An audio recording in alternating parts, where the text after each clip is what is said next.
Good morning, everyone. Warmest of wishes and greetings to you.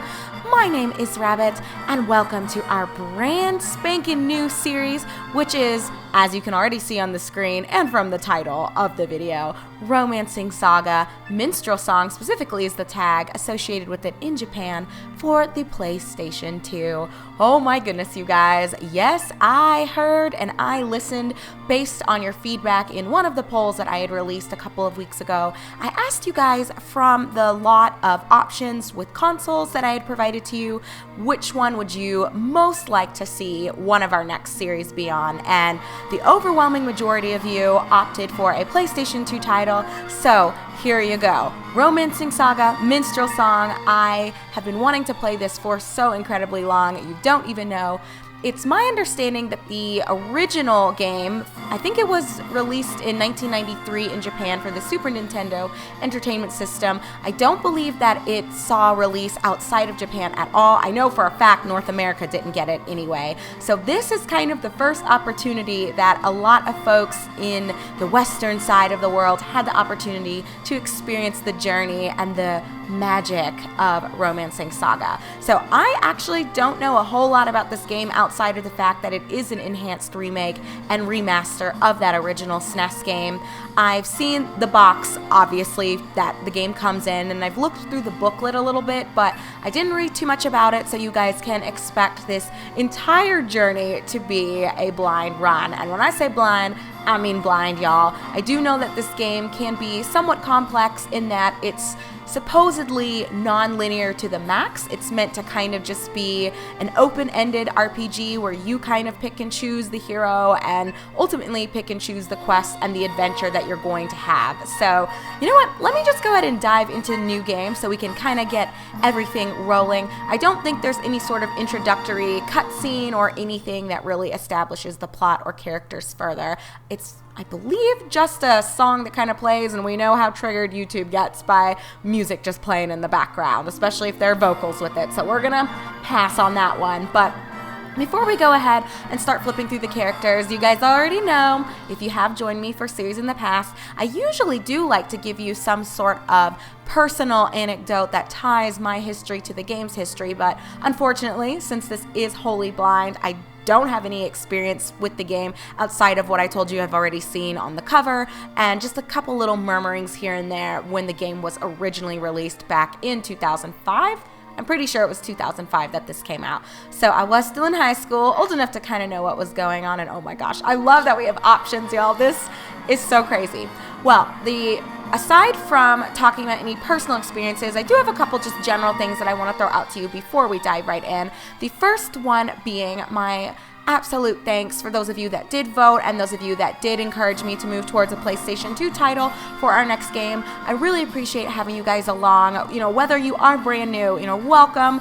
I'm a little crazy around here, but hopefully you can enjoy the experience of watching me muddle my way through something blindly. But if you are a returning viewer, just please know how much I appreciate all of the comments and all of just the time that you devote to watching me devote myself to the gaming experience and the gaming journey. So with that being said, I do like to kind of throw out there, more recently, since I've started focusing on a couple of blind or semi-blind runs, I've made the decision that all comments on a series that's blind or semi-blind, as it is ongoing, your comments have to be reviewed before they go live, and that's just in case some of you become a little over-enthusiastic, a little overzealous, and you might not necessarily harmfully or with bad intentions post spoilers. And although I personally don't mind the spoilers and I'm happy to read every single thing you feel like writing and sharing, others don't necessarily feel the same who are viewing blindly.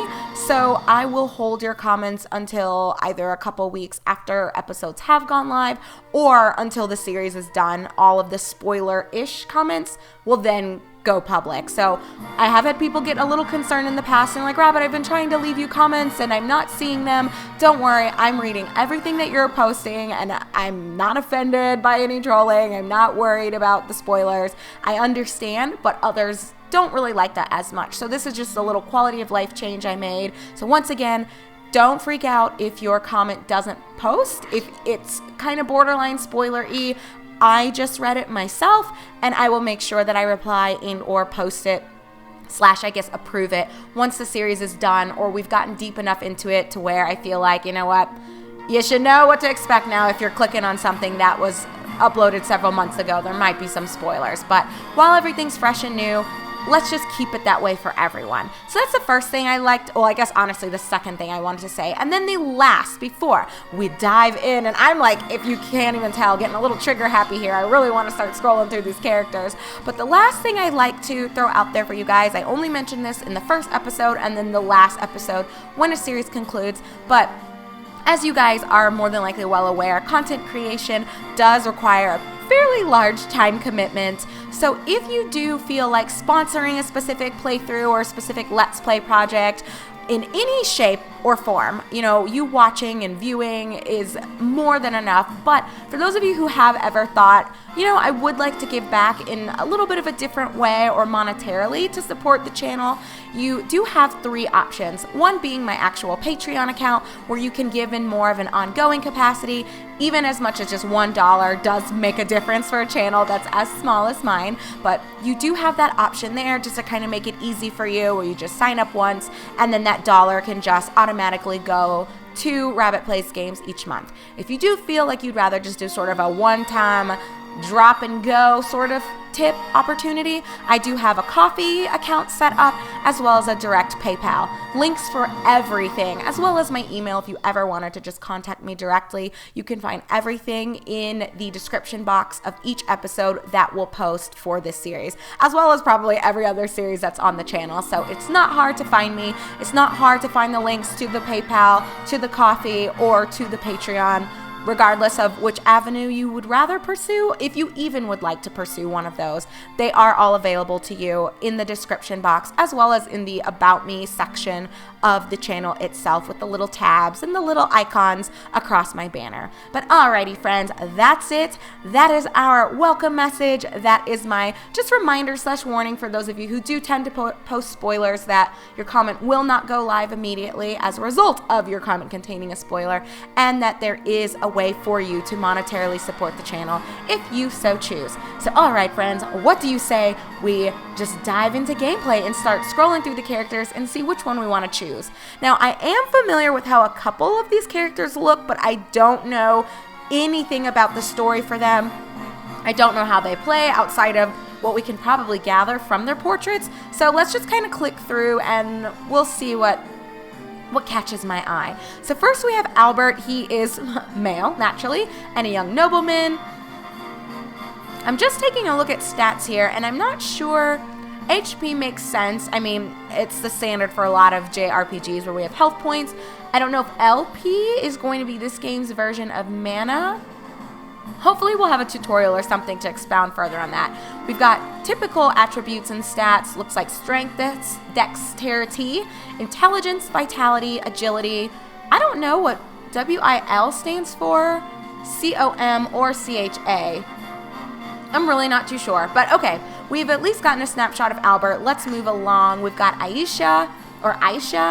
She is a young nomad female. Oh my gosh, these two have super low HP. What is going on? But it looks like she is going to be more of a magic wielder, so perhaps the lower HP is justified if she's not up front and center.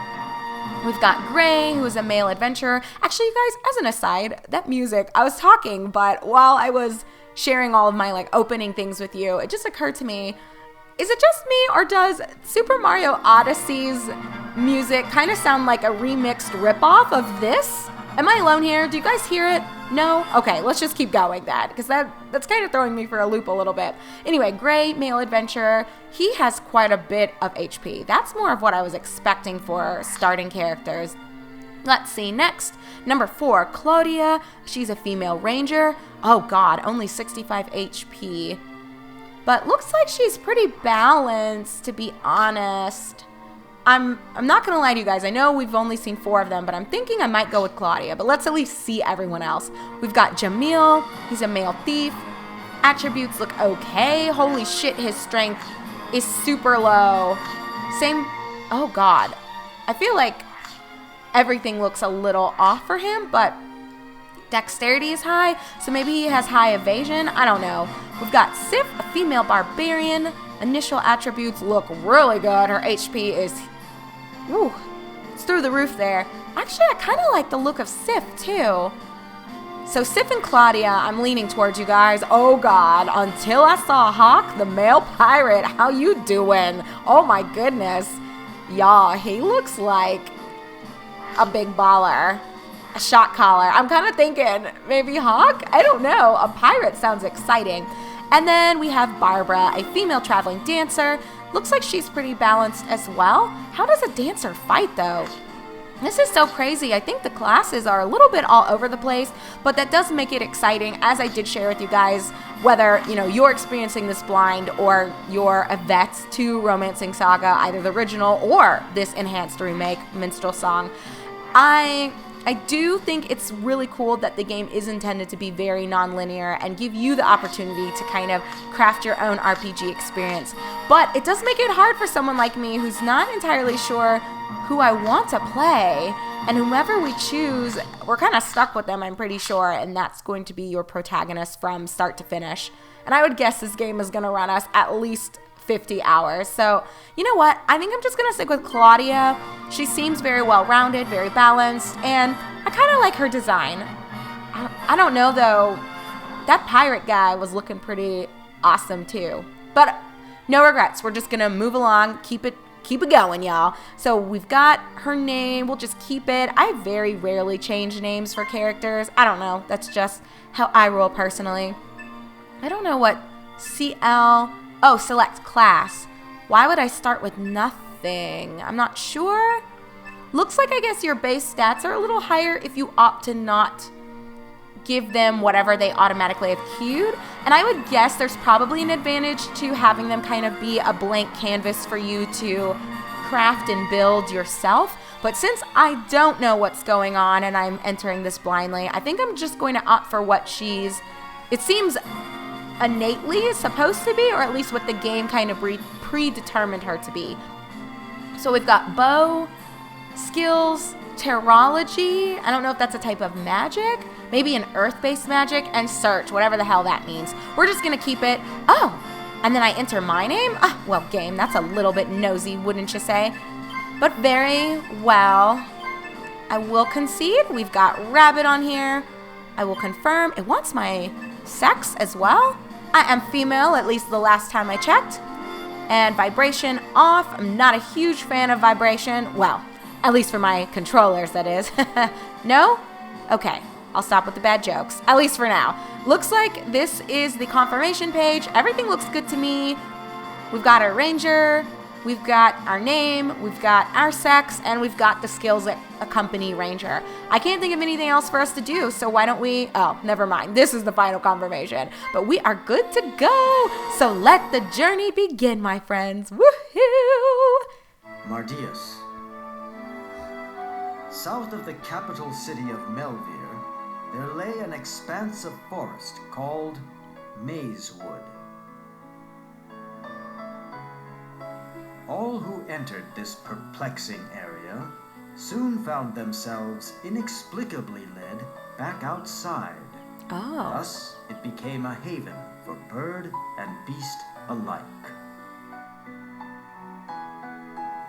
This old woman was known as the Witch of the Forest. Her name was Eule. Many people believed that she protected Mazewood with her inscrutable powers. But what very few knew was that Eule raised this young maiden from infancy. Her name was Claudia. Oh, Eule is calling for me. Thank you for telling me. Oh, I have control now? Very interesting. Eule is not how I would have pronounced that name, by the way. That looks more like Eule, but, you know, I guess I don't have any right to change how they want to pronounce it, especially since it seems like a lot of things are going to be voice acted. This is going to be an interesting ride, you guys. But okay, let me do a quick glance at the options here. I don't know if I like having the box button or square button, whichever you call it, being what triggers my menu. So let me see, main button help, what does this mean? Oh, hide or display. We'll just leave everything else as default for now. And here we go, button configuration, this is what I was looking for. Confirm is fine as X, cancel as O, I guess that makes sense. But world map is triangle, oh no dear. Ooh, that was easy. Okay, so world map is going to come up with box now. Menu is going to be triangle. Okay, I think we're good. Save changes before returning to the top menu. Yes, please. And let me just make sure. It did populate it. And it looks like we can, oh, that's crazy. Can I scroll though? It doesn't look like I can. Let me just take a quick look through all of these menus and sub-menus, you guys, just so that we're kind of familiar with what's going on. I did share with you guys, as my forewarning, this is blind, so I'm gonna have to read all the things, or at least take a quick glance, and I can delve more deeply into some of these things off camera, but I just wanna make sure I know a little bit of what's going on. So it looks like we have weapons, switch equipment, defense details. Oh, I see. So this is kind of the summary page with her stats. Oh my gosh, you guys, it looks like there's a lot to take in, but it's okay. We're just gonna take it in stride. Hopefully the game will start us off slowly. I wonder if there is a difficulty spike to the different characters and how their openings are, and maybe that's what the 1 through 8 has to deal with. Probably not. I'm guessing maybe it's random and it's like number 3 and number 7 could be the most difficult, or maybe they all have the same difficulty curve when you first start out. I don't know, but anyway, I digress. Let's take a look here. I've got a hunting bow. I don't know what performance means, and weights. I guess that's going to affect agility or movement in combat. First aid kit. There is no info, but it looks like we can bring up a quick help screen. So weapon terminology, power greatly affects damage, that makes sense. DP, I thought it was LP. Maybe there's DP and LP? So a higher value means less DP consumption, and DP stands for durability points. Actions may consume DP. Durability points. Since it's for weapons, I guess weapons can degrade over time or need to be repaired. That's what that suggests to me. So anyway, in yellow, we've got weight, material. Weight is an item's weight, makes sense. Material, its properties affect tempered items. I have no idea what that means. Ale resistance. Resistance to certain status effects. Okay, so ailment resistance. And then the last one I'm guessing is magic resistance, which, yes, resistance to certain magic attacks. Okay, that's not too bad. I don't know why it's not toggling info for this first aid. Oh, I can equip it. Oh, I see. I'm guessing the first aid kit is just going to allow us to heal in combat. That would be my guess. I don't think that's going to be that complicated. All right, but we've got armor next. Looks like she comes equipped with 4 things, but we do have the opportunity to also slap something onto neck, hands, and shield, but I don't have anything equipped, so unalterable. I guess there's going to be, item modification in this game as well? That is so crazy. Oops. Looks like you can just switch between these 2 menus. That is wild. They really thought all of this through, you guys. But let's take a look at techniques. DP is 1. Oh, that makes sense. So that's the durability points that we saw already. Looks like she doesn't know foil, though. It's gray. So maybe once she's learned this technique, it won't degrade whatever weapon you use for it anymore. Same with the short sword, long sword. I've got a bow, so can I find where that is? Because I think that's what will... Yep, see, here we go. This isn't grayed out. You guys, actually, this isn't that bad. Looking at it, there's a lot of information, somewhat information overload, but it's not too difficult, I think, if you just take a second to kind of scan everything. But it looks like there's not really a whole lot to her as she stands right now, since all she has is a bow. So she knows quick shot, the basic technique for the bow. I don't know what change mode. Oh, all modes, attack mode, defense mode, trick mode. What? I don't know what any of that means, but I'm sure we'll find out eventually, so I'm not going to stress about it right now.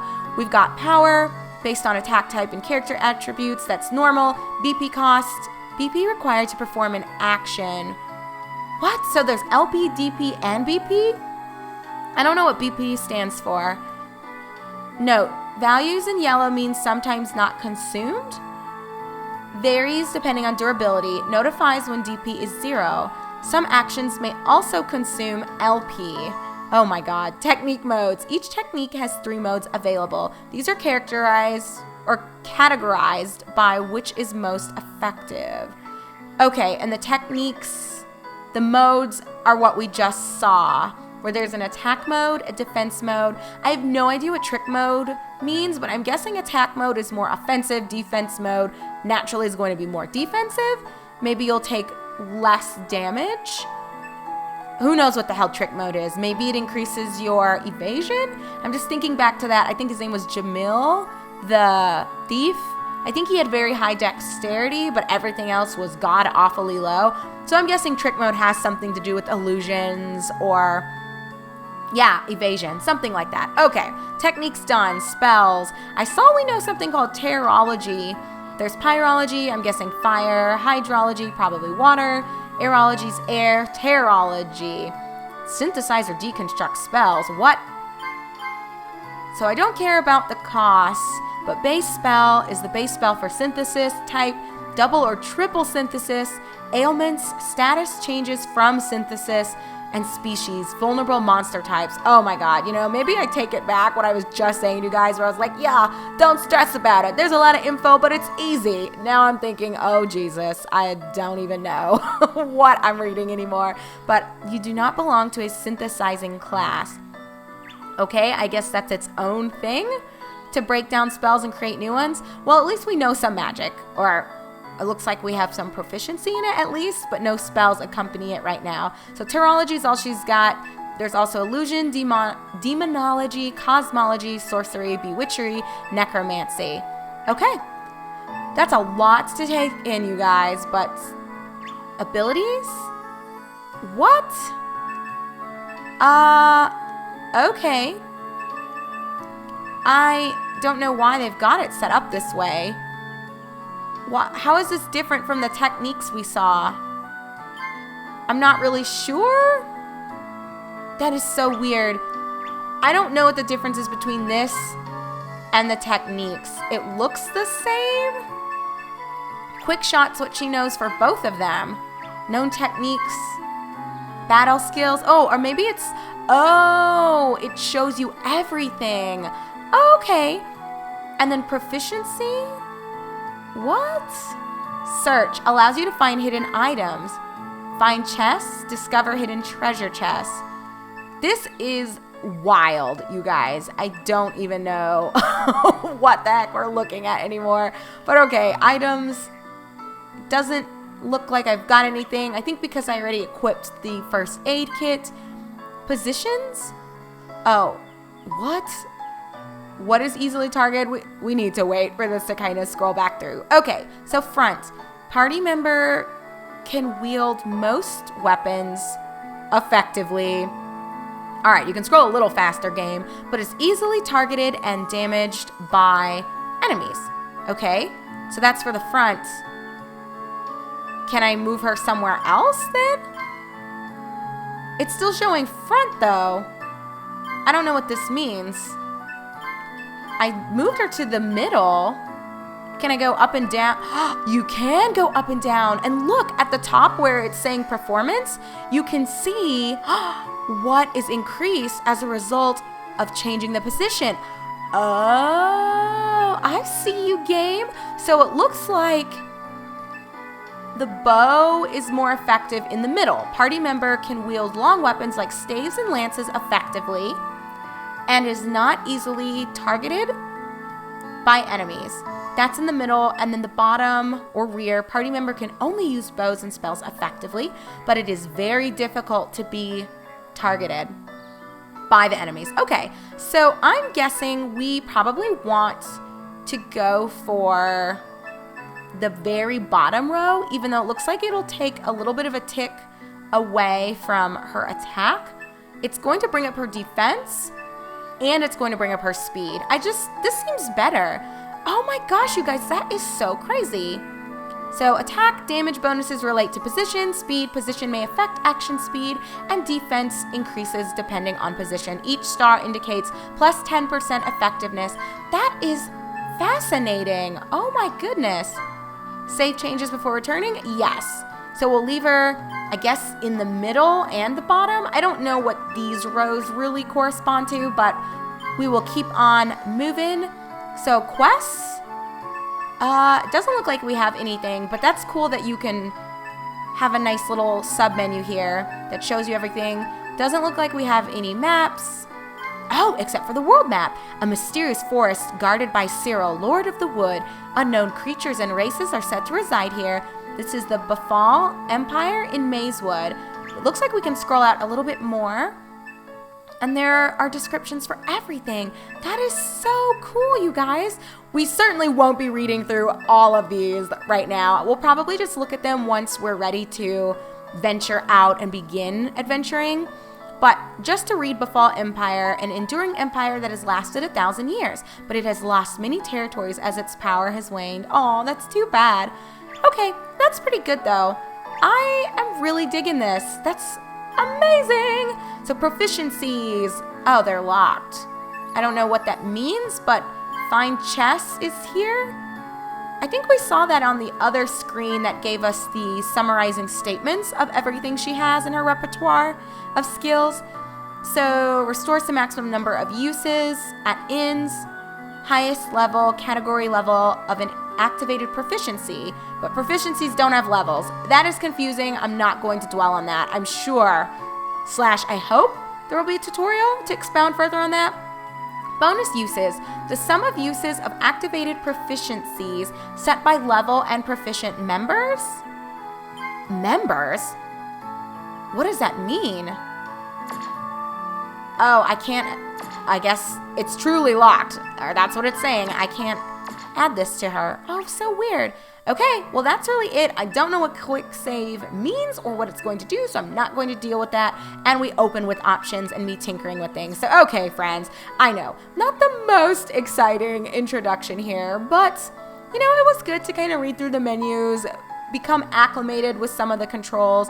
I feel, I'm not gonna lie to you, a little bit information overload, but I feel like it'll all make sense once we start playing and or we find true in-game tutorials or characters that explain some of these mechanics further. So I'm not going to sweat the small stuff.